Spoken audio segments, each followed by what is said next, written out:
Өлкөнүн энергетика тармагына 90 жыл. Бүгүн дал ушул тармактын энергетика адистеринин күнү белгиленди. Токтогул атындагы филармонияда өткөн иш-чарага президент Садыр Жапаров да катышты. Мамлекет башчы өз сөзүндө энергетика ар бир тармак үчүн маанилүү орунда турарын баса белгилеп, жакында Камбар Ата 1 ГЭСин куруу долбоору башталарын айтып өттү. Кылым долбоору атанган Камбар Ата 1 ГЭСинин курулушу азыркы тапта Казакстан менен Өзбекстандын катышуусунда жана Дүйнөлүк банктын колдоосунда активдүү фазада турат. Буюрса, жайга чейин ГЭСтин дамбалык базасын жана башка инфратүзүмдүк объектилерин курууга киришебиз.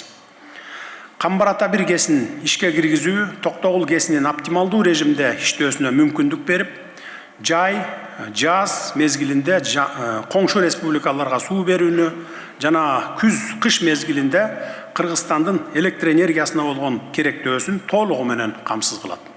Тагыраак айтканда, бул ГЭСтин курулушу Кыргызстандын энергетикалык көз карандысыздыгын камсыз кылууга багытталган даңгыр жол болуп эсептелет. Ошону менен бирге Борбор Азия чөлкөмүндө суу ресурстарын натыйжалуу башкарууда Камбар Ата 1 ГЭСинин эбегейсиз мааниси зор болот. Белгилей кетсек, өлкөдөгү бир катар ГЭСтер 60-70 жылдары курулуп, энергетика тармагынын өзөгүн түзүп келген. Атай кетсек, Токтогул, Ат башы, Күрп сайсымал гидроэлектр станциялары бүгүнкү күнгө чейин үзгүлтүксүз иштеп, калкты жарык менен камсыздап келет. Ат башы ГЭСин реконструкциялап бүттүк. Ажерге дагы кошумча 9 мегаваттын тегерегинде электр энергия кошулду. Андан тышкары жаңы ГЭСтерди курууга пландарыбыз бар. Өзүңөр көрүп атасыңар, бүгүнкү күндө Куланак ГЭСи 25-26 жылдын башы менен бүтүп калат. Орто Токойдо суу сактагычында чакан ГЭС куруп атабыз. Папан суу сактагычында чакан ГЭС куруп атабыз.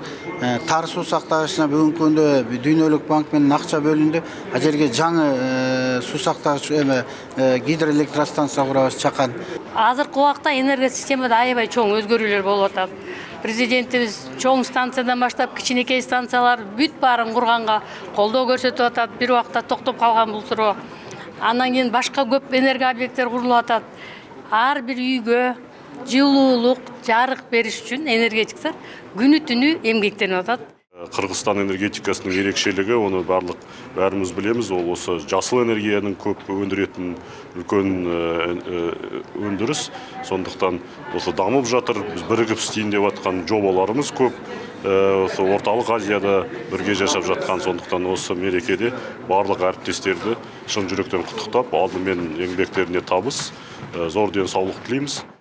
Эми алдыда энергетика тармагы Касамин, Камбар Ата 1 сыяктуу ири долбоорлорду ишке ашырууну көздөөдө. Муну менен катар эле учурда бул министрлик энергиянын кайра жаралуу булактарында ишке ашырып, бир катар жерлерге күн станциялары менен шамал электр станцияларын курууну баштады. Дастан Жолдошев, Нур Абдымажин уулу, 7 канал.